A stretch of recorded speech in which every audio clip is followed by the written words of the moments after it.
Estamos iniciando o programa Cruzando as Conversas de hoje, aqui pela RDC TV, e desde já agradecemos a sua audiência qualificada, porque nosso tema hoje é um tema que importa a todos os brasileiros, 100% dos brasileiros, então interessa a você, seu familiar, até o seu filho que vai nascer, porque a reforma da Previdência está na pauta do Brasil inteiro, em todas as redações, em todas as repartições, em todas as atividades econômicas deste país.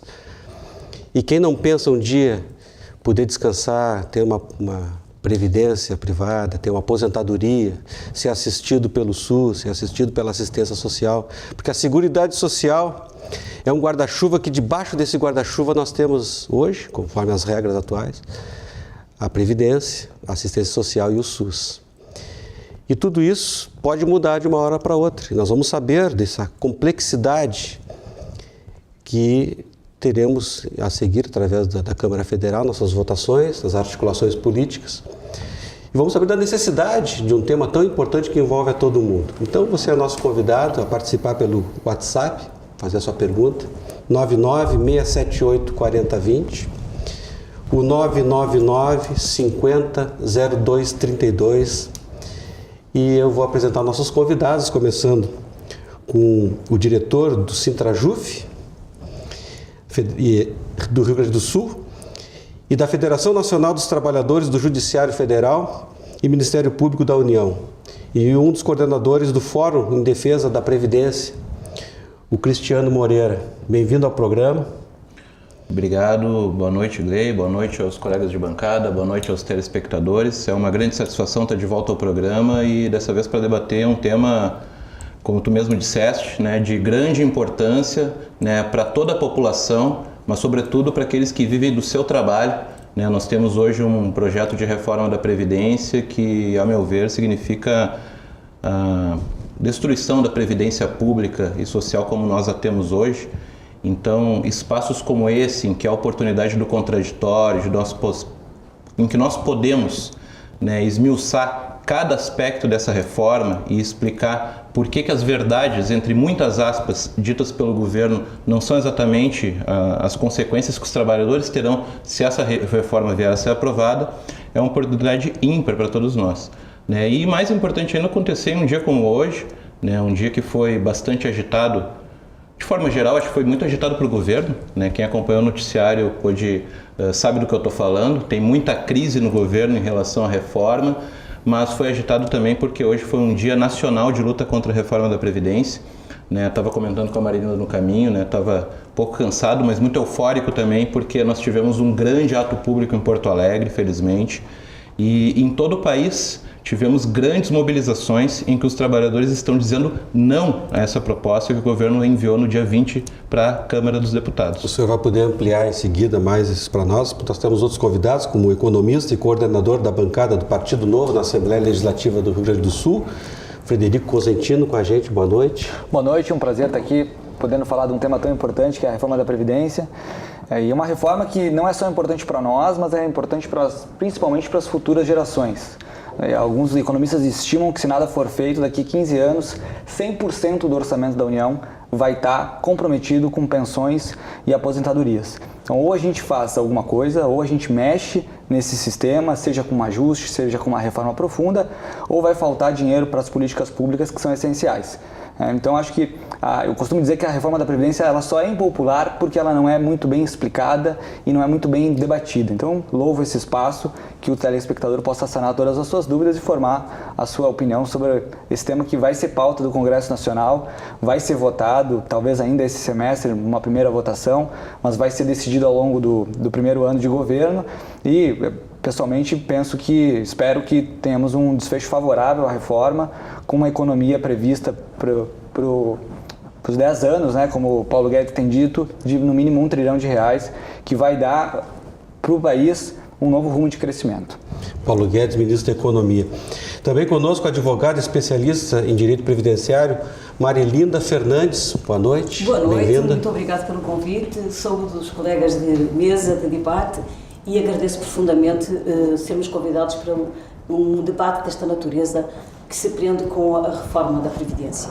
Porque a reforma da Previdência tem a ver com todos nós, tem a ver com o modelo também de sociedade que nós queremos. Se nós queremos um modelo de sociedade solidário, justo e igualitário, ou se queremos um modelo de Previdência que nos conduza à exclusão. Porque a adotar a proposta embutida na PEC 6 e encaminhada pelo Governo, da lavra de Paulo Guedes, que nos fala de uma nova Previdência, e quando nós mergulhamos nela e verificamos que a nova Previdência nada mais é do que o estabelecimento de regime de capitalização neste país. Ora, é uma coisa profundamente grave e importante que a sociedade tem que ser chamada, tem que debater e tem que efetivamente saber o que isso significa. O que é que significa um regime de capitalização e o que é que significa um regime de previdência por repartição e solidário. E é isso que nós vamos discutir esta noite, a diferença entre um regime e o outro. Porque o resto, que um direito leve mais tempo a se obter, mais tempo de contribuição, que se aumenta a idade, são temas importantes. Mas o mais importante é dizer não à capitalização neste país. Também conosco o professor de Economia da PUC do Rio Grande do Sul, Gustavo Moraes, seja bem-vindo aqui ao nosso programa. Obrigado, Blei. Boa noite aos telespectadores, boa noite aos colegas de bancada. Eu acho de suma importância esse debate sobre previdência no Brasil nesse instante. Nós no Brasil, grosso modo, convivemos com 4 tipos diferentes de previdências, inúmeros tipos, mas 4 grandes tipos diferentes de previdência no Brasil. E eu acho importante que nessa reforma da previdência nós possamos ter uma igualdade maior entre esses regimes. Então, a condução, me parece, a condução da política previdenciária no Brasil, a partir desse novo projeto feito pelo Paulo Guedes, me parece que vai na direção adequada, no sentido de tentar igualar os brasileiros nas suas oportunidades. O mais importante para nós, enquanto sociedade brasileira, é garantir que esse recurso tão importante que é a Previdência Social, que atende os trabalhadores brasileiros, atende os profissionais do Brasil na sua idade inativa, ele possa ser viável no médio e longo prazo.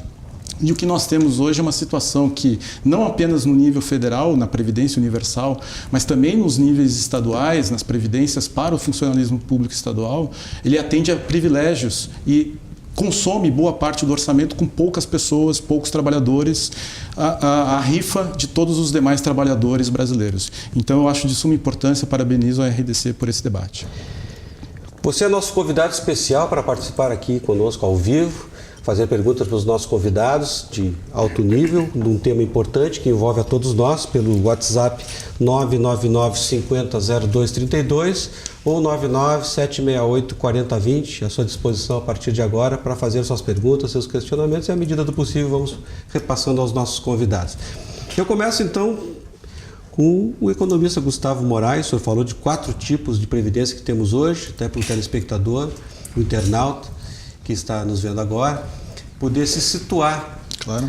E se ele, hoje, como é que ele se aposentaria? Para dar uma relembrada e, a partir daí, a gente propor o debate da necessidade, se há essa necessidade, também vamos debater sobre isso, de uma reforma tão importante que atinja todos os brasileiros. Claro, na realidade, existem inúmeros tipos de previdência. Se nós formos destacar as categorias que fazem jus, né, a aposentadorias especiais, são categorias expostas a riscos especiais, etc., nós vamos falar de infinitos números, né, infinitos tipos de previdência no Brasil. Entretanto, 4 grandes grupos se destacam. 2 grupos atendem servidores públicos e outros 2 grupos previdenciários atendem trabalhadores que são trabalhadores do setor privado.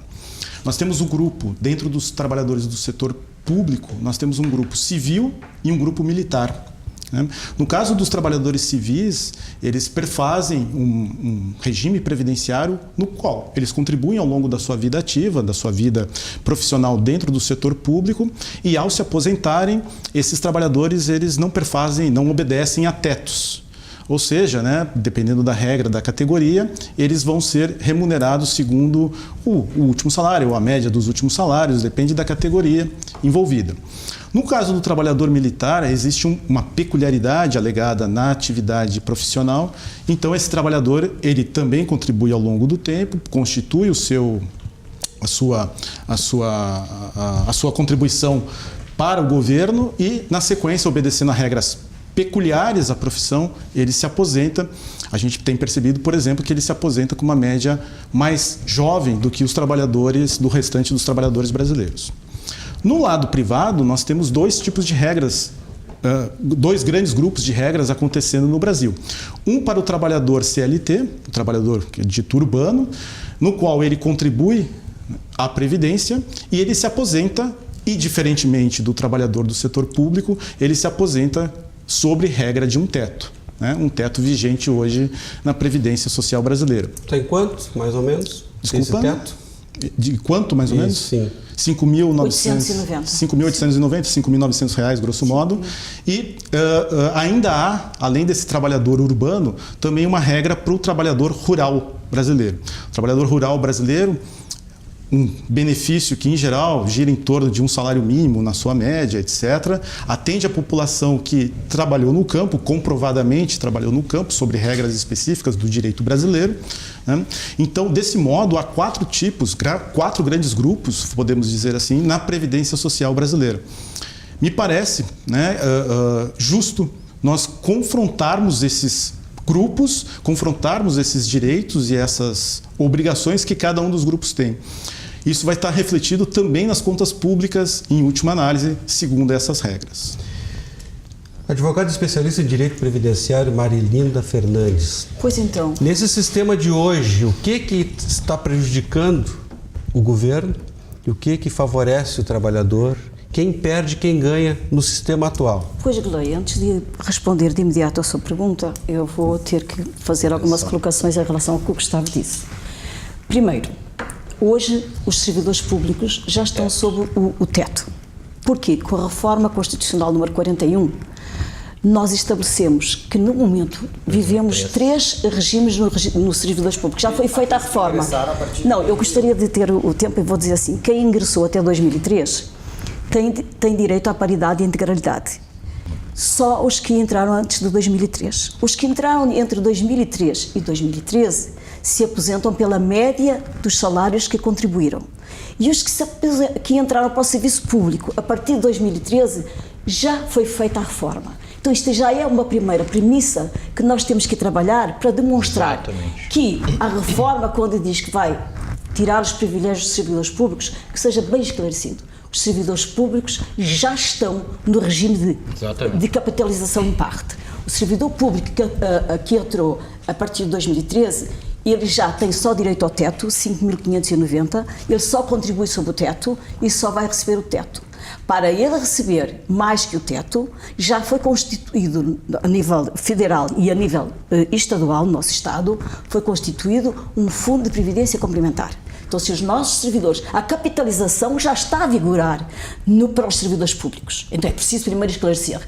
E eu queria também dizer que essa narrativa de dizer, e com todo respeito aos economistas presentes, de que se não fizermos a reforma, não vai ter dinheiro para pagar os benefícios futuros, isso é uma grande falácia também que vamos discutir ao longo do debate, mas de facto, se nós queremos ter uma seriedade a abordar este problema, nós vamos discutir receitas e vamos discutir as entradas e as saídas, mas não vamos discutir só as saídas, porque não se fala nada em relação a uma política tributária, não se fala nada para aumentar as receitas para esse orçamento, nada, vai-se tirar dos que têm pouco ou nada para manter os privilégios dos que têm tudo, porque não é mexida na malha tributária, os dividendos vão continuar isentos de imposto, as grandes heranças isentas de imposto, as sonegações a 1000 não vão para a cadeia quando se pratica a sonegação. Então, assim, há uma deformação já no saneamento desse orçamento.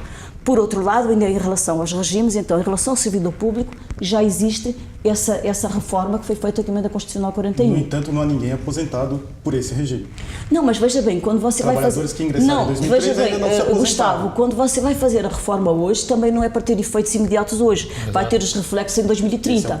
Isso é o ponto. Então, eles já vão em 2030 estar saneados. O regime estatutário vai estar saneado. Sob esse argumento, todos os anos vão ter que fazer uma reforma nova. Aliás, é o que o governo quer quando tira da Constituição o assunto da Seguridade Social passa para podendo ser regulado por lei complementar e cria uma instabilidade jurídica ainda maior do que a que já existe hoje, em que, por exemplo, no serviço público nós temos pelo menos 3 regras de aposentadoria. Né? Divide absolutamente a categoria e cria até uma confusão para os servidores entenderem que regra eles se adequam e, ainda bem que a colega já corrigiu, mas já existe o teto para aqueles servidores que se aposentam a partir de 2013. Mas nenhum aposentado do serviço público ainda está sob o regime de teto. Claro que não, porque são aqueles que estão ativos desde 2003.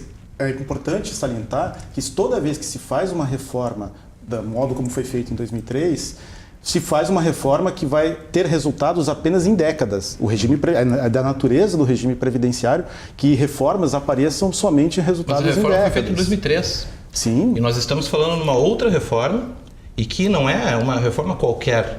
Nós estamos falando de uma reforma que muda completamente o regime de aposentadoria em nosso país. Muda por completo.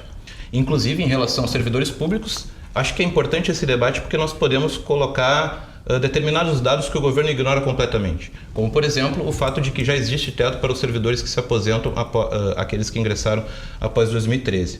Mas vamos além. Né?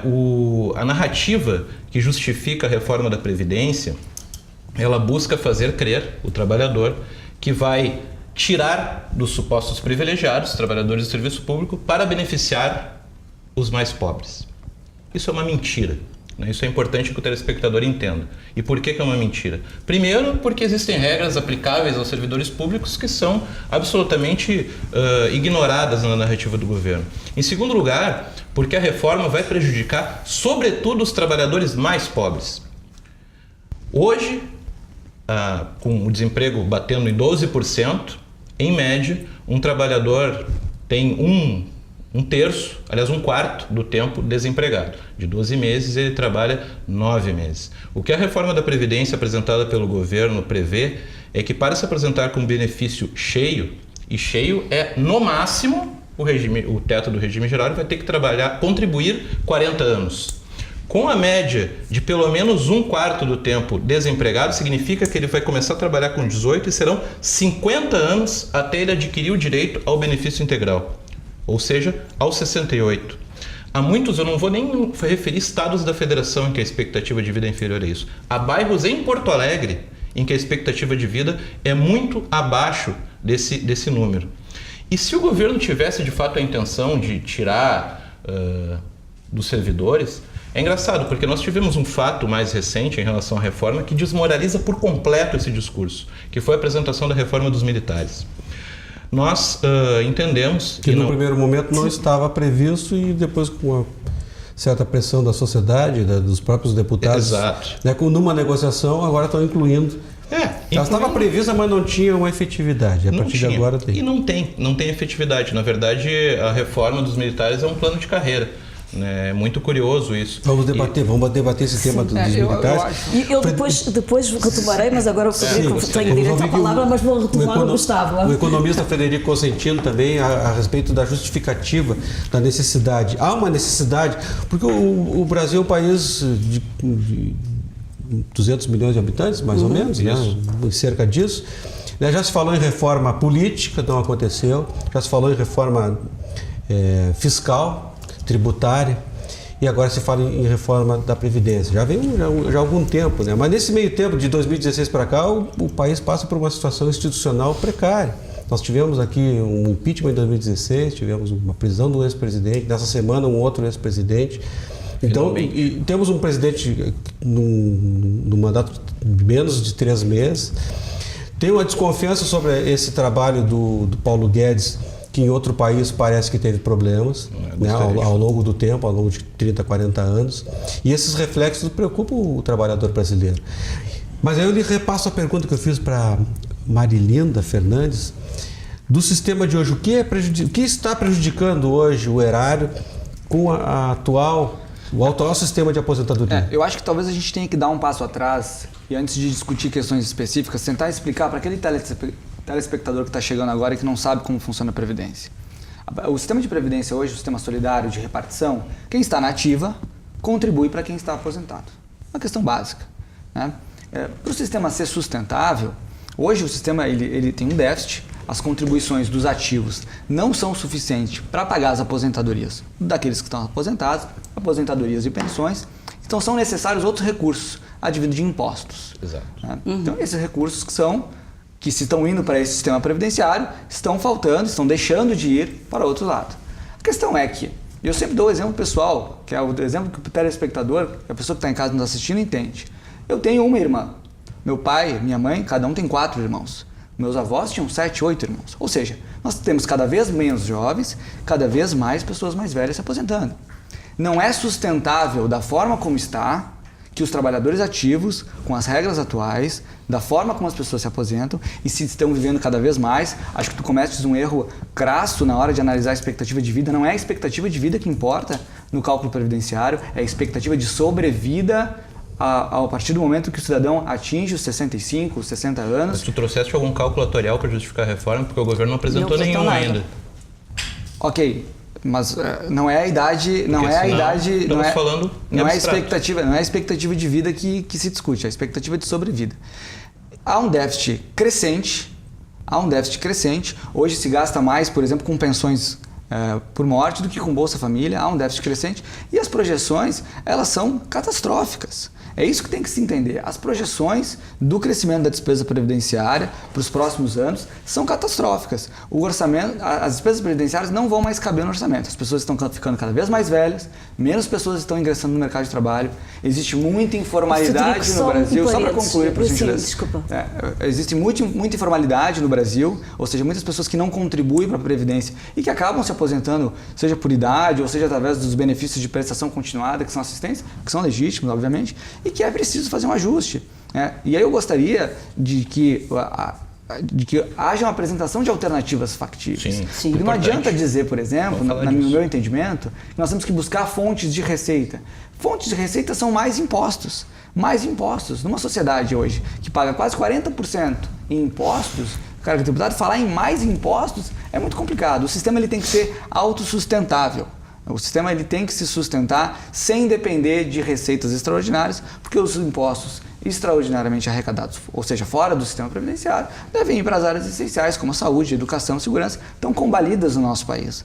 Ou algum de nós aqui na mesa vai dizer que a saúde está boa, que a educação está boa, que a segurança brasileira está boa, não está boa. E um dos motivos para isso é que boa parte do orçamento, mais de 50% do orçamento, da União vai para pagar as despesas previdenciárias. Eu me permito discordar para já, porque não é mais de metade do orçamento que vai para pagar as despesas da Seguridade, mas vai para o serviço da dívida. Exato. O que vai para a Seguridade é pouco mais que 24%. Desde 2014 o governo não usa recursos do orçamento para pagar despesas da dívida. Eu estou muito preocupada com a subutilização da mão de obra neste país, mais preocupada com a subutilização da mão de obra deste país do que com a expectativa de vida. Porque estão tão preocupados com a expectativa de vida, mas há uma subutilização enorme, e vocês vão me permitir esclarecer se existe ou não uma subutilização enorme da mão de obra neste país, que se houvesse a utilização de vida dessa mão de obra, nós teríamos uma previdência saudável. Nós não temos uma previdência saudável a partir de 2015 por causa da crise e por conta de uma crise económica. Vocês que são economistas, enfim, poderão esclarecer. A inclusive da reforma trabalhista. A advogada cita o fato de que nós temos despesas previdenciárias que perfazem quase 24% do orçamento público. E eu acho que é importante trazer esses números para quem está nos assistindo. Nos 3 níveis da federação, União, Estados e Municípios, em 2017, gastou-se na função previdenciária, apenas na função previdenciária, sem considerar assistência social, 840 bilhões no Brasil. O PIB brasileiro está em torno aí de 6,5 trilhões, e apenas em 2017 foram gastos 840 bilhões. Se a gente perguntar para qualquer cidadão na rua, o cidadão comum na rua, ele vai nos dizer que o que ele quer do governo, na atualidade, é saúde e educação prioritariamente, talvez segurança também. Saúde e educação no Brasil, nos 3 níveis de governo, gastaram em 2017 690 bi, 340 com saúde, 350 com educação. Ou seja, a previdência ela é 10% maior do que os gastos de educação e saúde somados. Então é importante salientar aqui que a reforma da Previdência reduzir o gasto, e a reforma da Previdência ela traz a possibilidade de abrir mais recursos para as prioridades que a população elenca. A reforma da Previdência ela permite que o orçamento não seja tomado cada vez mais por esse esquema solidário que, como o Fred falou, traz uma possibilidade de daqui a pouco 2, 3 trabalhadores financiarem 6, 7 aposentados, o que deprime as contas, especialmente do trabalhador privado, né, que normalmente ele passou por um mercado de trabalho no qual ele teve um rendimento baixo, né, e também dificulta a própria gestão do orçamento. Eu quero salientar esses números: 690 bi em 2017 em educação e saúde somados. Na Previdência, 850 bi. Se isso não for uma justificativa para nós repensarmos a nossa Previdência, eu não sei o que vai ser justificativo. Mas, Gustavo, enfim, e os demais, eu gostaria de pegar esse gancho, porque essa narrativa de que vai se tentar reformar a Previdência... Primeiro que, como se fosse um problema ter gastos com a Previdência. A Previdência faz parte da Seguridade Social, ela é uma política pública de proteção social ao trabalhador. Ela deve ter investimento do Estado, assim foi concebida na Constituição Federal. E acho importante que nós possamos trazer elementos aqui de que ela tem financiamento estatal, contributos, porque assim a Constituição determina, e isto é escondido pelo governo quando divulga um cálculo de um déficit que é falacioso. A Previdência faz parte de um sistema de seguridade social que tem superávit. O governo, ao alegar um déficit, desconsidera receitas como contribuição social sobre o lucro líquido, PIS, COFINS, percentual de loteria, que nós podemos ter divergência se deve ou não ser assim, mas a Constituição determina que seja assim.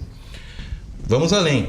Se nós dissermos que a reforma da Previdência vai ser feita para gerar dinheiro para a educação, para a saúde, nós vamos estar defendendo uma política muito distinta da política do governo, porque o Paulo Guedes deu declaração já que a próxima PEC, aliás, pretendia enviar simultaneamente com a PEC da Previdência, ela é a PEC que desvincula totalmente o orçamento dos percentuais mínimos defendidos na Constituição. Então, pretende não bastasse a emenda constitucional 95, que já limita os gastos com saúde, educação, segurança, menos dos serviços da dívida. Claro. Eles pretendem que não haja qualquer percentual mínimo a ser repassado para essas áreas. Ou seja, esta PEC não é para economizar e investir em educação e saúde. Esta PEC atende exclusivamente ao mercado financeiro, que, aliás, faz parte dos maiores devedores da Previdência Pública. Vamos falar sobre o déficit da Previdência, a necessidade da reforma, a questão dos sonegadores. Exato. No próximo bloco, eu convido você a participar do programa pelo 999-500232, pelo WhatsApp, também o 996784020. Já temos perguntas chegando aqui. E voltamos em seguida, em um minuto, com Cruzando as Conversas de hoje.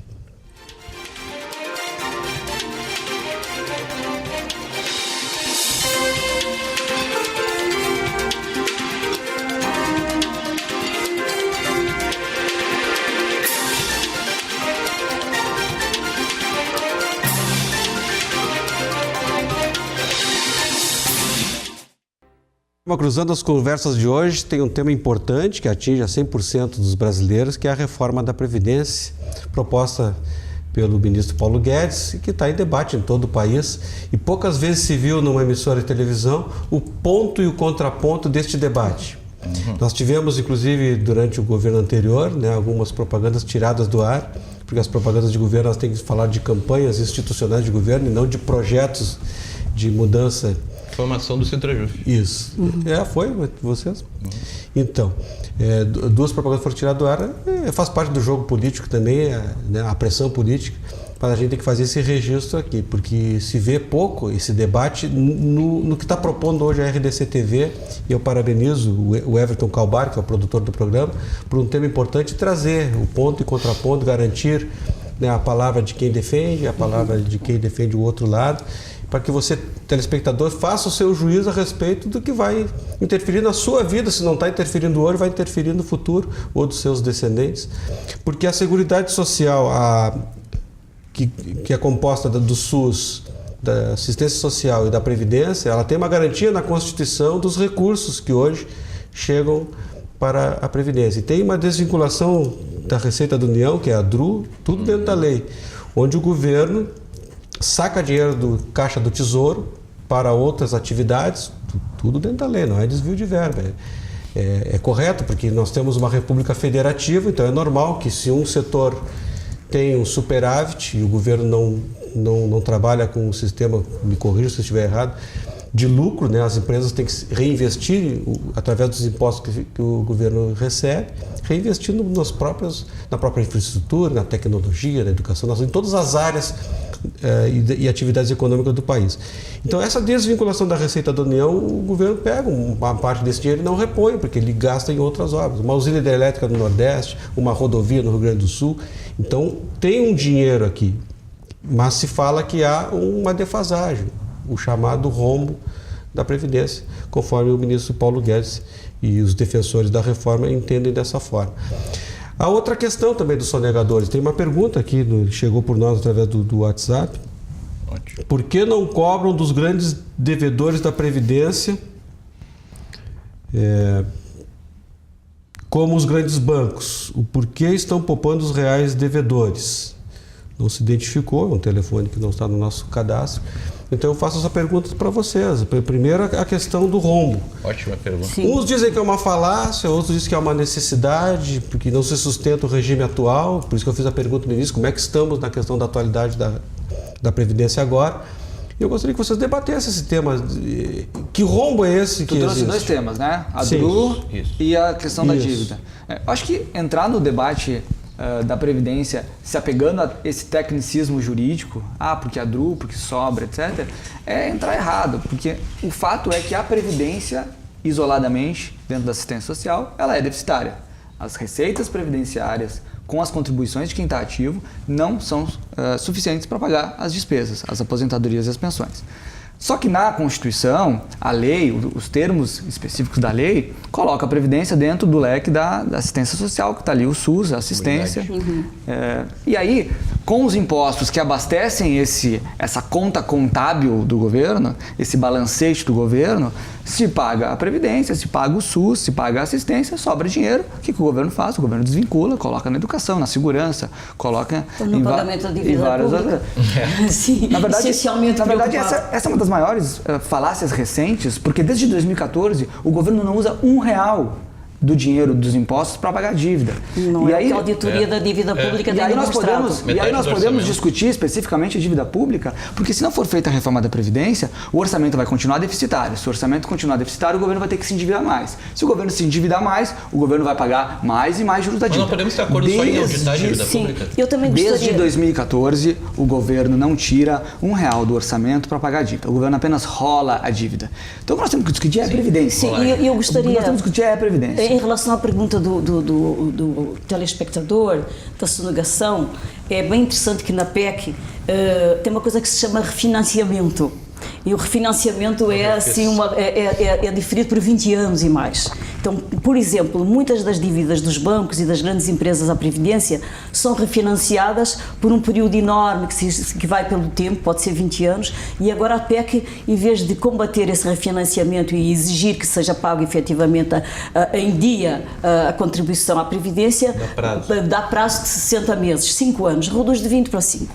Por outro lado, muita gente não entende porque é que os bancos devem e não se cobra, porque rolam a dívida também do ponto de vista do judiciário, com muitos recursos, por isso nós temos milhões e milhões para cobrar e fica aquela rolagem da dívida que não se consegue cobrar. Agora, o Gustavo falava numa sua intervenção sobre esses números aterradores para os telespectadores, 800 bilhões, de onde vamos buscar o dinheiro? Olha, se nós cobrássemos imposto sobre os dividendos, sobre os dividendos nós teríamos 500 bi por ano, sobre os dividendos. Se nós cobrássemos dos sonegadores teríamos 400 bi. E se nós acabássemos com as exonerações teríamos 400 bi. Isto é, teríamos 1 trilhão e mais num ano. Não em 10 anos, como estão fazendo com essa reforma, para tirar os poucos direitos que os trabalhadores têm neste país. Eu penso que ela se equivoca, porque, na verdade, quando a gente fala de cobrança da dívida da Previdência, nós estamos falando de um estoque de dívida. Se eu cobrar esse estoque de dívida dos grandes devedores, ainda assim eu permaneço com a Previdência deficitária para os próximos anos. Eu posso financiar 1, posso financiar 2, posso financiar 3 anos, mas o 4º, 5º ano, 6º ano eu continuo necessitando desses recursos. Os números, mostram que as contribuições relacionadas à Previdência, elas arrecadam cerca de 12% do PIB no Brasil. né? A carga tributária total hoje no Brasil é de 32% bruta, carga tributária líquida de 20%, já desconta também os pagamentos que são feitos à população pela Previdência, por Bolsa Família, etc. A carga tributária líquida de 20%, 12% é de contribuições previdenciárias. Os 12%, teoricamente, tecnicamente, pela Constituição, tem que financiar a Previdência, a saúde e a assistência social. E sobra dinheiro. Não sobra, porque 100 bi de assistência social no Brasil, 100 bilhões de assistência social no Brasil, 340 bilhões de saúde e 850 de saúde. Nós vamos chegar a 1 trilhão e 400 nessas três despesas. Os 12% de PIB não permitem esse financiamento. Então, Gustavo, assim, nós trabalhamos com um dado que considera os dados da Constituição, portanto, um superávit na Seguridade, a partir dos tributos que o governo ignora no seu cálculo. É uma visão de previdência que considera como uma política pública, como eu disse antes, mas se nós considerarmos por verdade, vamos adotar como verdade o argumento do déficit. Em primeiro lugar, o argumento do déficit, se a gente for pegar só a previdência dos servidores públicos da União, 45% do suposto déficit é da previdência dos militares.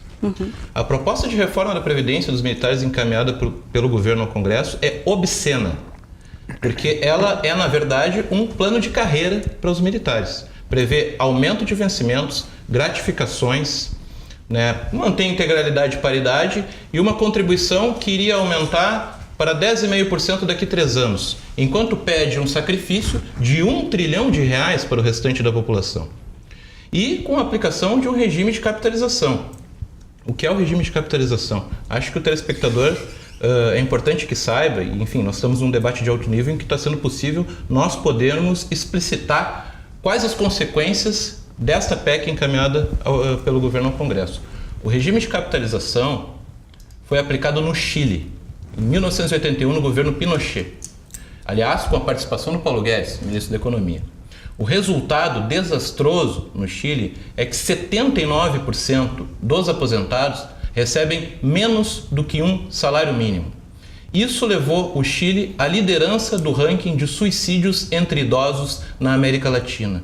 É exatamente este o modelo que querem aplicar no Brasil através da PEC 6. Não é exatamente. O regime de capitalização. O que acontece? Passa a não ter a contribuição. Não é exatamente. A contribuição do Estado e sequer do empregador. Do empregador também. E criam contas individuais de aposentadoria que tu sabe quanto tu paga, mas tu não sabe quanto tu vai receber no final. Então, na prática, para muitos trabalhadores, é quase como a cassação do direito de uma velhice digna, né? Muitos aposentados no Chile estão tendo que ser amparados pela sua família para poder sobreviver. Não tem dinheiro para pagar os remédios. Esse modelo, no meu ponto de vista, não é a saída de forma alguma para o Brasil. E se nós quisermos cobrar, só para concluir, porque eu acho que foi feita a pergunta aqui, eu acho muito importante, porque senão parece que a gente assim, é do contra e não tem saídas para a Previdência. Porque tem, né? Não é pouca a dívida da Previdência. Dá para cobrar só uma parte, 1/3 se costuma dizer. São 450 bilhões de dívida não cobrada da Previdência. A desvinculação das receitas da União são 110 bilhões por ano que não entram no caixa da Previdência. E só de desonerações são mais de 350 bilhões por ano que o governo deixa de arrecadar para a Previdência e quer que o trabalhador trabalhe até os 70 anos quase, com a contribuição de 40 para ter o benefício cheio, para pagar uma conta que não cobra dos bancos, que são, afinal, quem lucrarão com esse regime de capitalização. Eu tenho um dado da Associação Nacional dos Servidores, Auditores Fiscais da Receita Federal do Brasil, que lidam com dados oficiais do governo. E esse dado é 490 bilhões de sonegação, que é a pergunta do telespectador. Aí do tem uma internauta. curiosidade, É né, possível cobrar, reescalonar, fazer um acordo e recuperar esses 490 bilhões, que não é pouco dinheiro? Eu queria esclarecer na fala anterior que foi dito que era o modelo que se pretende adotar no Brasil pela PEC 6 é exatamente o do Chile. Não é exatamente o do Chile. O que é diferente do Chile? Ele prevê capitalização apenas para grandes rendas. O trabalhador brasileiro que tem uma renda baixa, e é a maioria do trabalhador brasileiro, ele está preservado na Previdência Universal.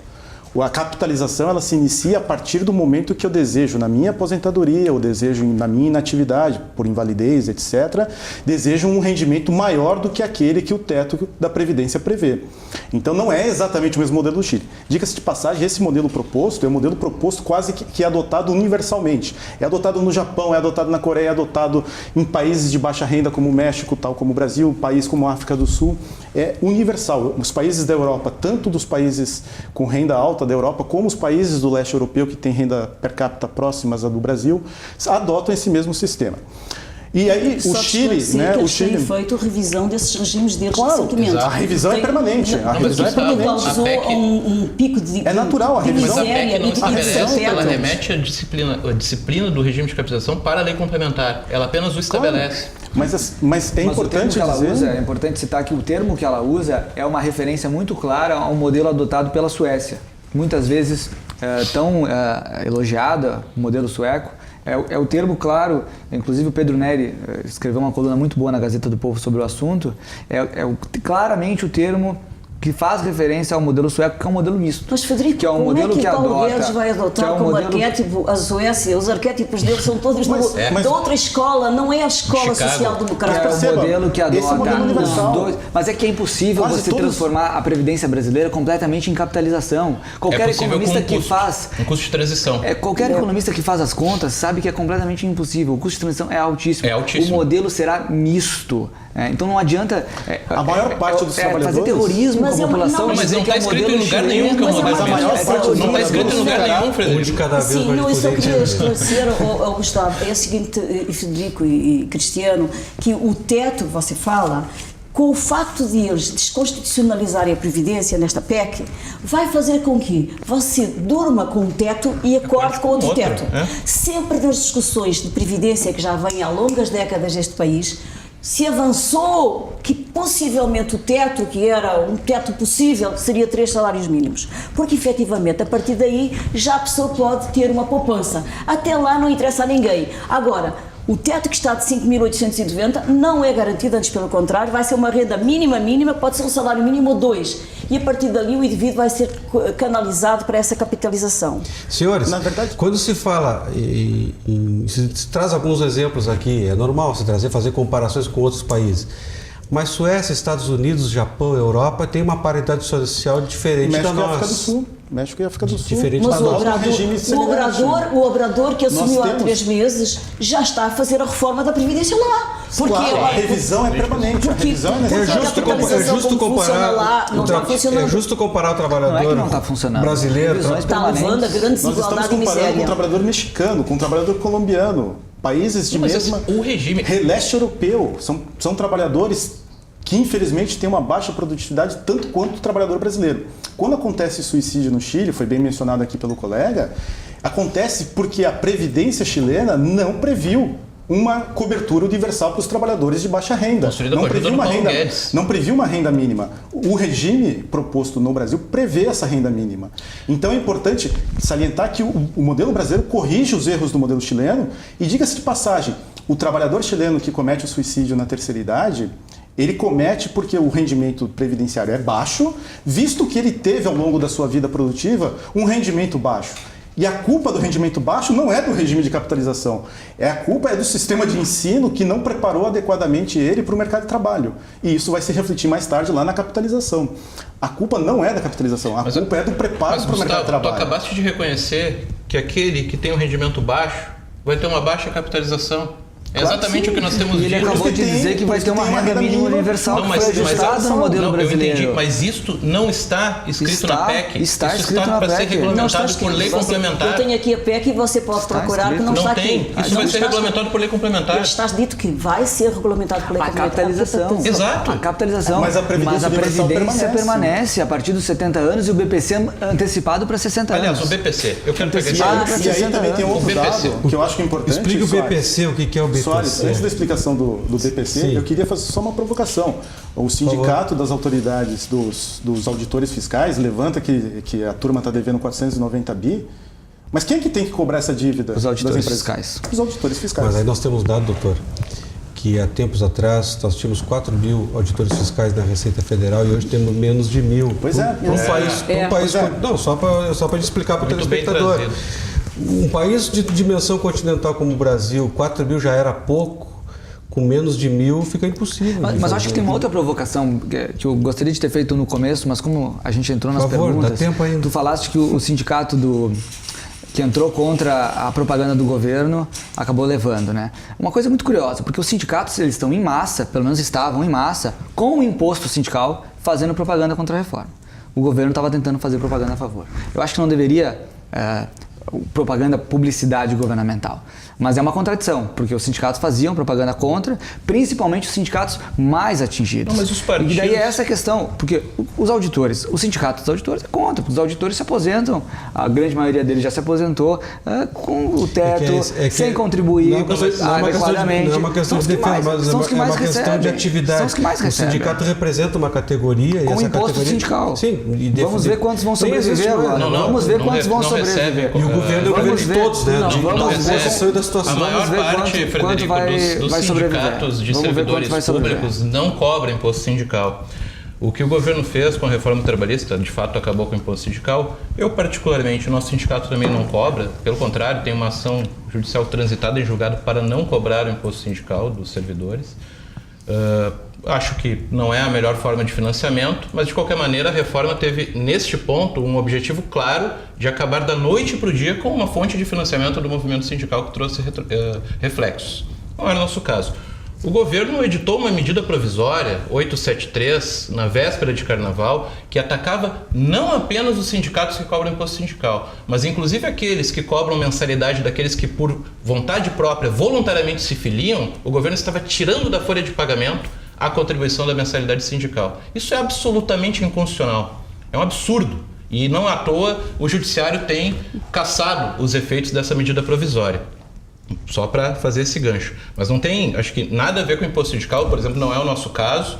E ainda que fosse, os sindicatos estão no direito de fazer campanha. Aliás, não é seu direito, é seu dever fazer campanha contra medidas que atinjam as categorias que eles devem representar. É uma pena que não exista o sindicato das crianças que ainda não nasceram e que não vão receber a aposentadoria caso a gente não faça uma reforma da Previdência. O governo não pode fazer propaganda com dinheiro público de um projeto que está sendo discutido pelo Congresso Nacional.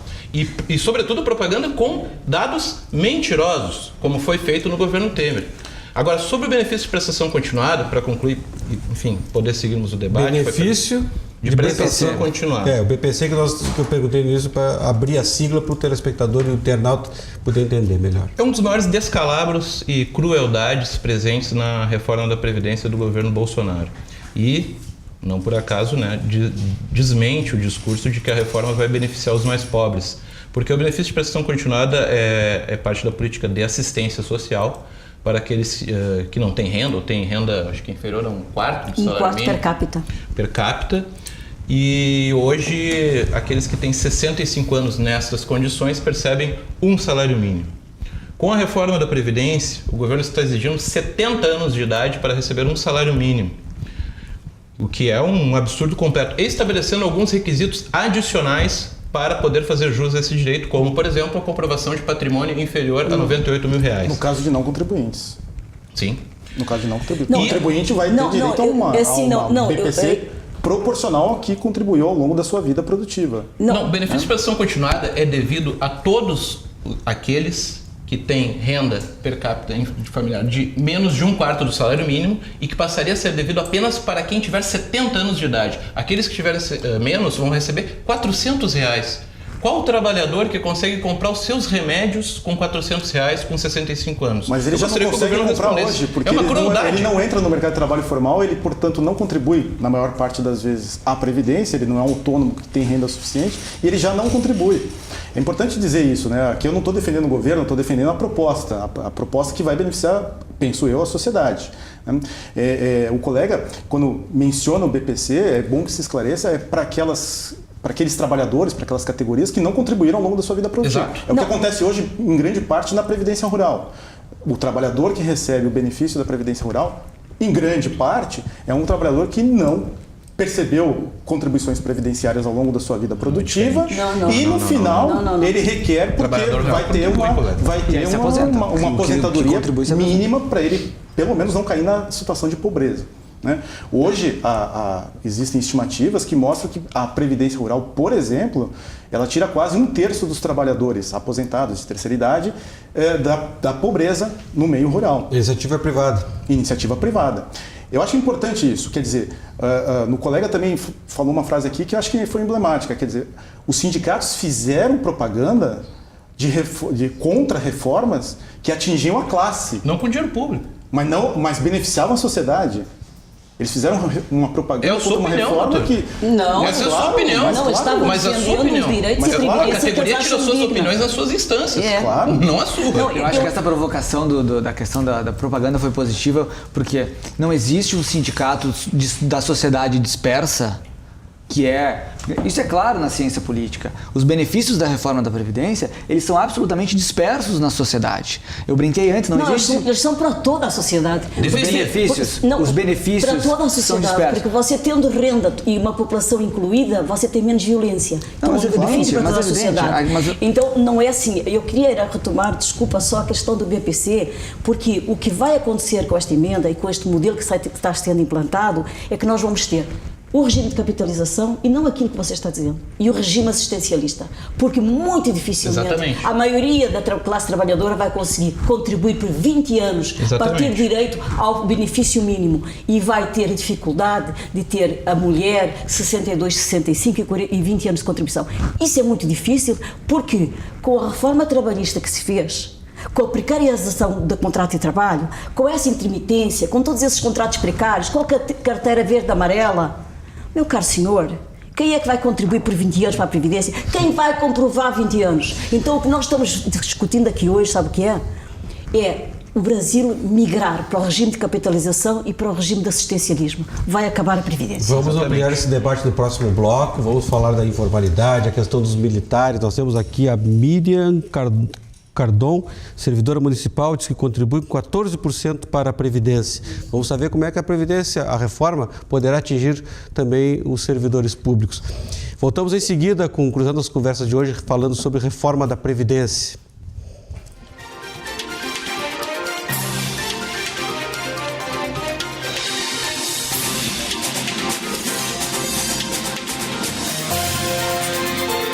Estamos de volta com o programa Cruzando as Conversas de hoje, debatendo a reforma da Previdência proposta pelo ministro Paulo Guedes, do Executivo Nacional. Nós temos algumas perguntas aqui no programa. Por que a reforma da Previdência não trata dos políticos do Judiciário? Depois eu vou passar para a mesa aqui. Por que os militares... Por que os militares podem fazer a reforma deles e os demais brasileiros não podem fazer a sua? Essa é outra questão. Ao tirar as regras, Wilson Romero foi presidente da UFIP, está assistindo o programa, jornalista, inclusive colega. Ao tirar as regras da Constituição e fazer com que os futuros trabalhadores busquem um plano privado, não será o fim da Previdência Social Pública e Solidária? Será? Várias perguntas foram feitas aí. A primeira pergunta, e acho que é uma de ordem bem prática, né? Os militares, a Previdência dos militares, ela está em lei complementar, então ela tem que ser alterada por lei complementar. A Previdência Pública, o INSS, o regime geral que as pessoas conhecem, está na Constituição, portanto tem que ser alterada por emenda constitucional. E aí, acho que nos poucos pontos que a gente vai concordar, é que a reforma da Previdência dos militares não foi satisfatória. Se incluiu, junto da reforma da Previdência dos militares, uma reestruturação no plano de carreira dos militares. Eu não sou especialista na carreira dos militares para dizer se essa reestruturação ela era ou não necessária. Agora, é no mínimo inconveniente que no meio de uma reforma profunda da Previdência que se propôs, se inclua reestruturação de carreira e que praticamente iguala a economia com os novos benefícios. Acho que foi um erro do governo. Agora, acho difícil esperar alguma coisa de um presidente que nos últimos 30 anos no Congresso defendia exclusivamente a categoria dos militares. Era difícil esperar que isso não acontecesse agora na Previdência. Eu acho que um deputado federal, um senador que votar contra a reforma da Previdência por causa disso, ele não tem convicção da necessidade da reforma da Previdência. E acho que o debate tem que ser amadurecido no Congresso, porque emendas podem ser colocadas, mudanças podem ser feitas. A questão do BPC, que a gente começou a tratar no bloco anterior, é uma questão que gerou algumas controvérsias, que talvez não precisasse ter feito dessa forma, porque o impacto fiscal dessa alteração não é tão relevante dentro do grande impacto fiscal que tem a reforma como um todo. Então tem pontos ali que podem ser, que devem ser amadurecidos pelo Congresso. Nós tivemos uma renovação muito ampla no Congresso Nacional, novos deputados, novos senadores. No Senado também teve uma renovação muito grande. Então acho que essas questões vão ser amadurecidas pelo Congresso e eventualmente podem ser alteradas. Agora, novamente lamento a proposta de reforma da Previdência e também lamento a forma como o governo está batendo cabeça com a reforma da Previdência. Não, mas o presidente Bolsonaro, largue o Twitter, presidente, e vá defender a reforma da Previdência. Sim, veja bem, mas eu acho interessante aquilo que você colocou, que não é de todo verdade, que o regime de previdência dos militares não estaria dentro da Constituição. Em qualquer parte do mundo, e o sistema jurídico brasileiro, ele pertence à corrente do direito romano-germânico, os militares são servidores. Eles são servidores e têm as mesmas regras que os servidores. Exato. E esta reforma, ela foi construída sobre a égide da igualdade e acabar com os privilégios. Os militares criaram essa firula, que é até uma coisa meio que anedótica, com todo o respeito à categoria militar, dizem que eles não têm previdência social, não têm previdência, eles têm proteção social. Isso não existe. Só eles não. O regime deles tem que estar dentro do regime dos servidores estatutários e se nós quisermos, como tendo muito as últimas construções para a reforma do sistema previdenciário brasileiro, que diz que é a unificação de regimes, então, na unificação dos regimes, os militares vão ter que entrar na unificação junto com os servidores. Isso é importantíssimo. Não existe essa desconstitucionalização do regime deles. E eles é que criam essas figuras. Mas as garantias constitucionais inerentes à carreira deles e aos deveres deles e tudo mais, está dentro da Constituição. Nesse ponto nós podemos concordar. Em relação ao Judiciário, é preciso que seja dito que os membros do Judiciário fazem parte e estão dentro do regime estatutário. Portanto, qualquer juiz novo que tenha entrado, por exemplo, no concurso a partir de 2013, ele só contribui sobre o teto, não mais acima do teto. Atinge eles. Os membros do Judiciário. Se vocês quiserem discutir aqui, ou se nós tivermos tempo de discutir política salarial deste país, então podemos discutir. Entre a diferença entre o menor e o maior salário. Se vocês quiserem discutir a questão vai sendo uma boa sugestão de pauta para o novo programa. Os auxílios ou coisa assim que o valha, tudo bem que há privilégios. Quanto ao regime do legislativo, de previdência legislativa, eles estão se incluindo dentro da PEC nova, agora 6. Sim, e a própria PEC acaba com o regime especial dos deputados e dos senadores. Então há sim, nesse sentido, uma equalização. E na questão dos militares podemos concordar. Já na questão da Constituição, abre uma divergência, porque a Constituição ela é uma carta de princípios básicos que unem a nação. E ao longo do tempo se transformou no Brasil, tudo está dentro da Constituição. Tem até nome de colégio na Constituição. Então, a Constituição ela é uma carta de princípios básicos. É necessária, é devida essa flexibilização, inspirado, por exemplo, na Constituição americana. Não, mas se nós temos essa Constituição é porque não há um mínimo de garantia. O Estado de Direito no Brasil é frequentemente violado. E não é cumprida. E, portanto, foi dentro desse quadro que a Constituição de 88 se preocupou em detalhar tanto. E mesmo assim, detalhando e colocando no seu texto garantias como o direito à dignidade, como o direito a uma segurança, como o direito à previdência, veja bem, desde 88 quantas reformas foram feitas e neste momento estamos aqui uma Constituição que fala em direitos. Duas coisas que o Frederico colocou aqui, eu queria fazer um comentário só para situar o telespectador e internauta do programa. O presidente era contra essa reforma. Lá atrás, quando ele era deputado, ele era contra a reforma da Previdência, meteu o pau daquele jeitão dele, que ele fala mesmo, né?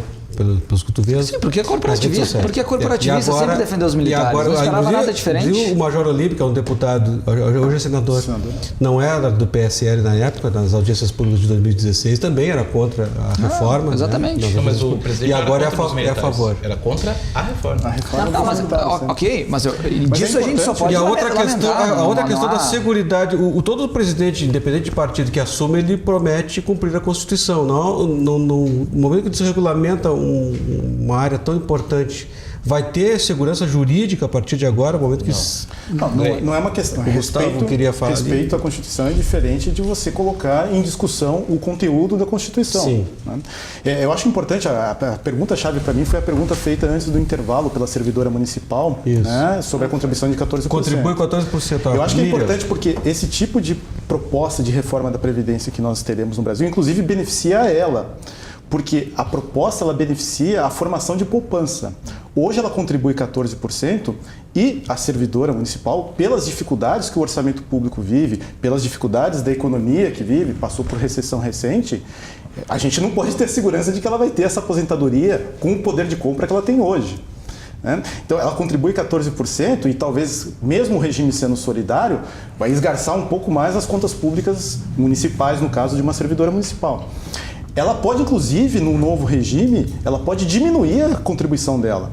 E mais importante, ela vai formar poupança. Porque esse regime é dito solidário, mas ele não tem muito de solidário.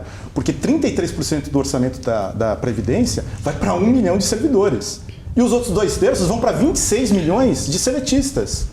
Então, a servidora, ela pode ficar tranquila, porque na realidade ela pode contribuir menos, ela vai ter uma conta individual, a qual ela vai ter gestão ativa, ela vai poder escolher qual investimento ela vai fazer, estabelecidas algumas regras de preponderância, e, né, ao final da vida útil, da vida profissional dela, ela vai poder ter, então, a condição de usufruir os rendimentos, no limite, no uso que ela desejar. Só para concluir, Cristiano, por favor, eu acho que isso é um dos maiores benefícios que a reforma da Previdência pode trazer. Hoje, a Previdência brasileira ela não forma poupança. A partir da reforma, ela poderá ter condições de formar poupança. Isso é um dos maiores benefícios.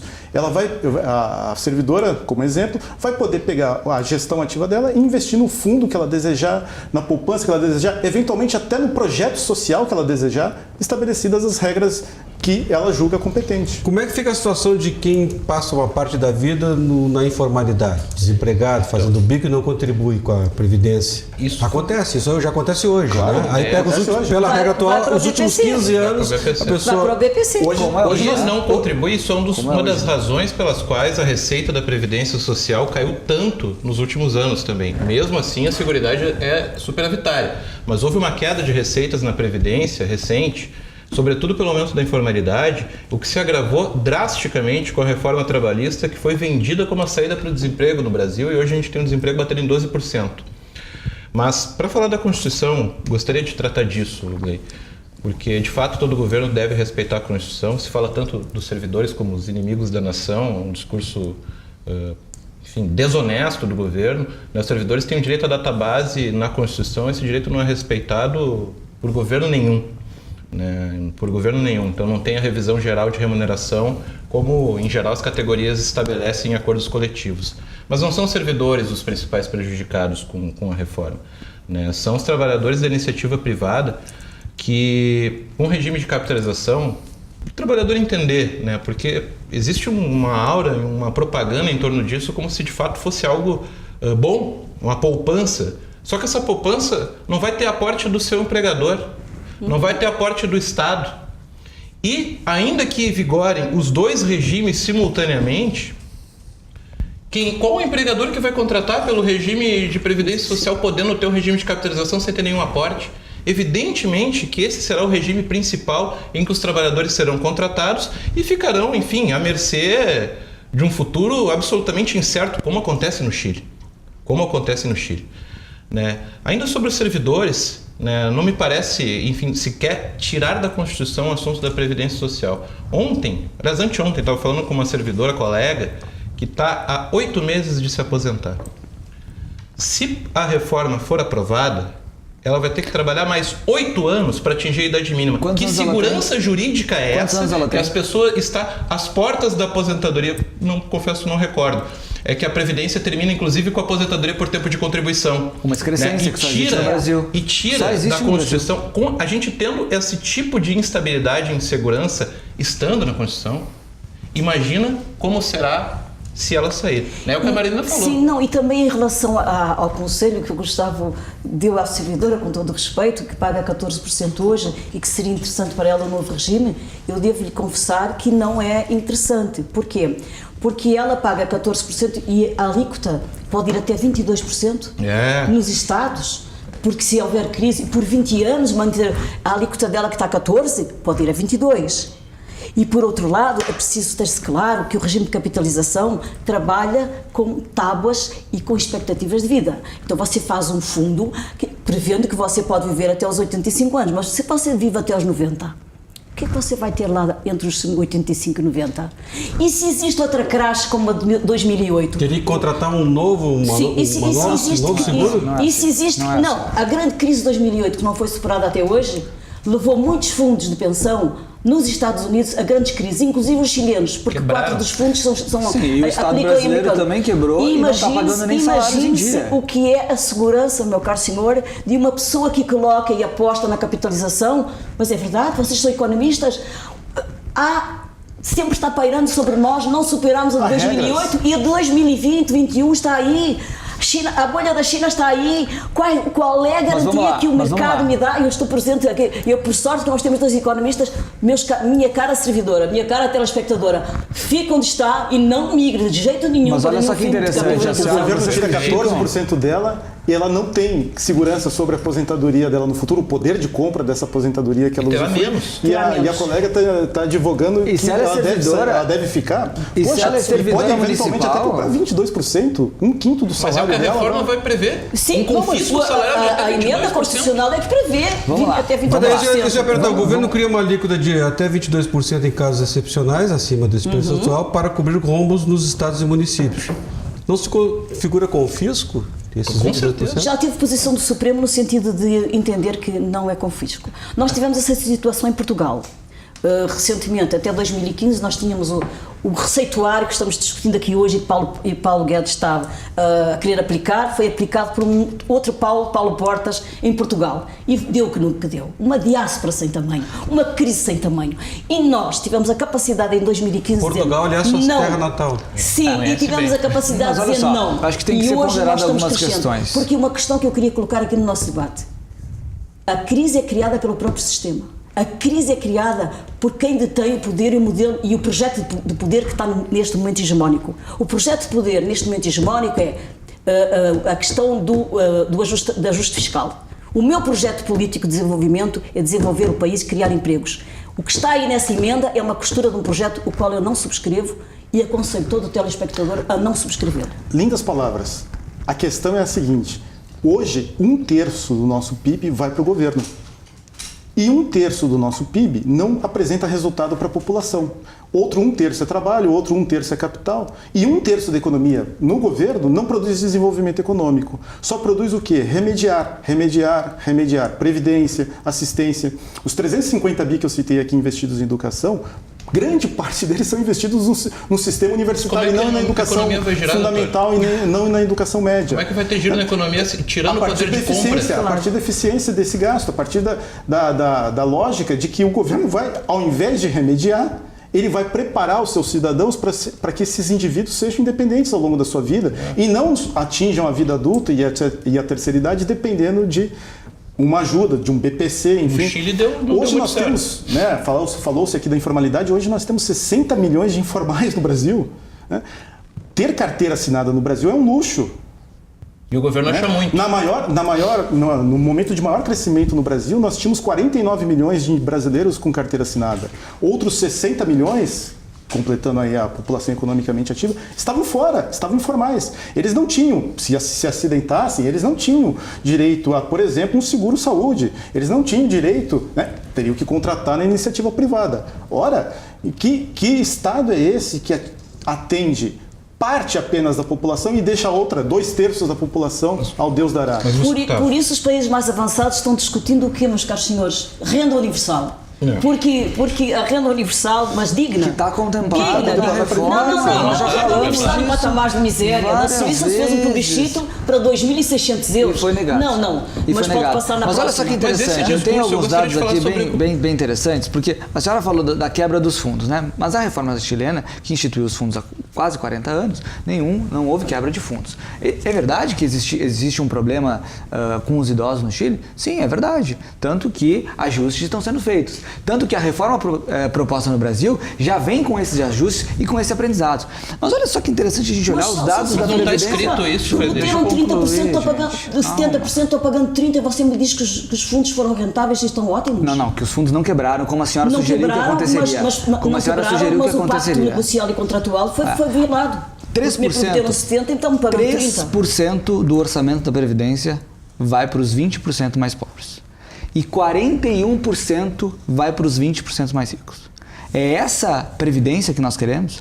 Hoje o Brasil... Uma bomba de desigualdade. É uma bomba. O IPEA, o Instituto de Pesquisa Econômica Aplicada, o órgão do governo federal... De onde vêm as receitas, que Frederico? dispõe de diversos economistas super qualificados, aponta que 20% da desigualdade de renda no Brasil pode ser explicada através da Previdência. É essa Previdência que nós queremos? Não é possível uma coisa dessas. Não é possível. É possível. Quem é rico? Me define o conceito de rico. É que são os mais ricos que tu está qualificando. Esse cálculo está pela metade. Estudo do IPEA, não é estudo meu, estudo do IPEA é um órgão respeitadíssimo nesse Brasil. E só para dar mais um dado de comparação internacional, o Brasil tem uma população idosa. Aliás, o Brasil tem um gasto com benefícios de aposentadoria, etc., similar à da Alemanha, similar ao do Japão, sendo que tem uma população idosa muito menor. Algo está errado, é preciso reconhecer que algo está errado com a Previdência. Porque nós temos que cobrar os devedores, nós temos que cobrar os sonegadores. É verdade que nós temos, mas isso não resolve o problema da Previdência. Mas não é isso é espantalho. Tem a desvinculação das receitas da União, que são 110 bilhões por ano. Que não resolve o problema da Previdência. São 110 bi por ano. Que não resolve o problema da Previdência. E a questão da Previdência tem sido saqueada. Espantalhos. A Previdência brasileira hoje ela é injusta e ela é insustentável. Então, veja bem que a questão da idade... A Previdência tem sido saqueada, governo após governo, seja pela desvinculação das receitas da União, que no governo Temer elevou esse percentual de 20% para 30%, passou a tirar mais de 110 bi por ano do caixa da Seguridade Social, seja por conta das dívidas que não são cobradas e não há estrutura, inclusive, entre os auditores para poder fazer essa cobrança, e sequer política de Estado mirando isso como fonte de receita adicional, seja por conta das isenções e desonerações que não deram o resultado que se pretendia quando foram aplicadas, seria a geração de emprego no país. Nós estamos vendo o resultado dessa política, hoje nós temos um desemprego recorde. Aliás, era sobre isso que eu gostaria de falar, porque esta política de apostar em redução de direitos foi o mesmo discurso aplicado para fazer uma reforma trabalhista que esvaziou por completo o conteúdo da CLT. O que nós tivemos no país teve reflexo inclusive na Previdência, com o aumento da informalidade, com o aumento de formas precárias de contratação, como a terceirização, como o trabalho intermitente, e o governo considera isso insuficiente. Tem propostas até caricatas, inusitadas, como uma carteira de trabalho verde e amarela, ou dizendo que existem direitos demais no país e que precisa retirar do trabalhador. Os reais interesses de quem mais tem dinheiro nesse país não são enfrentados. Não são enfrentados com a cobrança de lucros e dividendos das empresas, não são enfrentados quando não se cumpre a Constituição para, no mínimo, auditar a dívida pública. Isso está previsto na Constituição e o governo não cumpre. E não são enfrentados, aliás, são beneficiados os banqueiros, aqueles que mais ganham no país, com uma reforma que vai entregar a gestão das aposentadorias para os bancos. Não bastasse a previdência complementar, que já existe para o funcionalismo, não bastasse os banqueiros serem os maiores devedores da Seguridade Social, vão passar a ganhar mais dinheiro com o regime de capitalização que foi aplicado no Chile e o governo quer aplicar aqui no nosso país. Isso não é saída de forma alguma e que bom que os trabalhadores estão dando a resposta. Hoje foi um exemplo. Estão compreendendo que não é a saída para a economia perder direitos e entregar sua aposentadoria. A popularidade do governo tem caído em parte por isso, porque as medidas estão sendo apresentadas e estão entendendo que não lhes trazem benefício. De novo, a gente não está aqui defendendo o governo, a gente está aqui defendendo o projeto de previdência. Né? E eu acho importante salientar que não é a reforma do Chile, insisto nesse ponto. É uma reforma que é inspirada no Chile, mas traz as correções daquilo que foi visto que não funcionou no Chile. Entre outras coisas, o atendimento de uma população precária que ao longo da sua vida produtiva, infelizmente, percebeu salários baixos. Não está escrito isso. E percebeu salários baixos porque foi mal preparada. A educação chilena, infelizmente, hoje melhorou, né? Ainda tem problemas, claro. A educação chilena, infelizmente, não foi capaz de preparar essas pessoas para o mercado de trabalho, assim como a educação brasileira, infelizmente, não está sendo capaz de preparar a grande maioria dos nossos trabalhadores para o mercado de trabalho. Não está na PEC. Não pode ser possível conviver com uma previdência que 1/3 vai para 1 milhão servidores públicos, militares e civis, e 2/3 da despesa vai para 26 milhões. E isso se dá também nos estados. No estado do Rio Grande do Sul, cerca de 25%, grosso modo, do orçamento público do Rio Grande do Sul vai para apenas 150 mil, 200 mil trabalhadores vinculados ao regime público. Então eu estou dando 25% do orçamento para 1% da população. Esses desvios, vamos colocar assim, desvio de gestão, né, que levaram a esses descalabros, acabam produzindo uma bomba de desigualdade que é a Previdência Social brasileira e que precisa ser tratada. E, mais ainda, formando poupança para o futuro, formando possibilidade de crescimento econômico no longo prazo. Bem, eu não pagaria para ver, não existe uma cultura de poupança neste país. Um país que nunca teve uma cultura de poupança, portanto é muito difícil que mesmo o trabalhador que tenha uma renda acima de 5.890 vá canalizar parte dos seus recursos para um fundo de previdência complementar. E por outro lado também, você tem insistido ao longo do nosso debate da educação que vai gerar emprego. Você tem uma educação muito boa, você está preparado, você vai ter um bom emprego. Bem, nós quando pensamos previdência, nós temos que pensar numa sociedade cada vez com menos trabalho formal. O próprio Paulo Guedes, diz que não vai haver concurso público. Quer dizer, sim, cada vez nós teremos menos empregos, perfeito, cada vez teremos mais concentração de renda e riqueza numa minoria que os detém, a inteligência artificial, que detém os meios de internet e tudo mais, e portanto nós vamos ter um monte de gente preparado, mas não vai ter emprego. Então, quando é que a gente vai resolver isso? Vamos resolver de preparar uma PEC, isso seria interessante. Como nós vamos tirar do lucro cada vez maior para passar para políticas públicas? Exato. Isso eu estou consigo. Mas agora, não posso estar a endossar, nem dizer para o telespectador que esta PEC é para melhorar e para criar empregos. Porque, meu caro amigo, eu digo para vocês, não paguem para ver, porque não vão ter esses empregos. Eu concordo com a colega que a gente vai ter dificuldades com o emprego do futuro, porque o nosso sistema educacional ainda não se preparou adequadamente para esse emprego do futuro. Senhores, agora, se isso é culpa da Previdência, não, é culpa do sistema educacional. Eu agradeço imensamente a presença de vocês, dos nossos telespectadores internautas também que estiveram conosco até esse momento. O diretor do Sintrajuf, da Federação Nacional dos Trabalhadores do Judiciário, Cristiano Moreira, o economista Frederico Consentino, também a Marilinda Fernandes, advogada especialista em direito previdenciário, e o Gustavo Moraes, professor de economia da PUC, nesse debate que não termina por aqui, porque você deve procurar também os seus direitos, procurar se informar, e nós tivemos aqui um debate com um ponto e contraponto, como pouco se vê na mídia brasileira, e esse é um ponto alto, e eu agradeço pela oportunidade de fazer essa mediação, e também ao Everton Calbar e a todos os nossos colegas que realizaram junto conosco este programa. Parabéns à RDC. Parabéns à RDC. E parabéns a você também, que vai saber dosar o que foi falado aqui e tirar o que é melhor para você da sua interpretação, do seu entendimento. Bom final de semana a todos. Boa noite. Boa noite. Continue sentado um pouquinho. Sim.